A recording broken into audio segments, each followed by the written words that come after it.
my heartfelt gratitude. It was excellent program, meticulously managed, arranged. Master of ceremony is fantastic. Very nice and kind words for each and every awardee.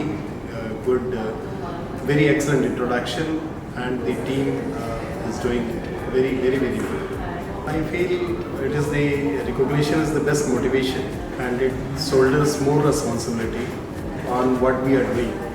I am trying to bridge the gap between the efforts made by the teachers or the students and their results of it. So it is a learning.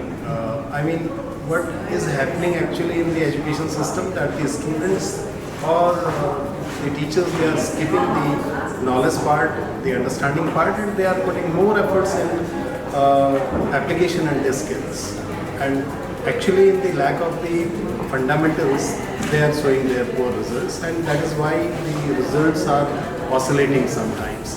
So it has to be progressive. It has to increase day by day. If it is 50, then 55, 60, 70, likewise. It should not be 90, 30, 80, 20, 100, 0, something like that. So my work is basically to business and to have a progressive result. Great. Thanks to the Asia Education Society for conducting or arranging this wonderful program award ceremony. Thank you very much.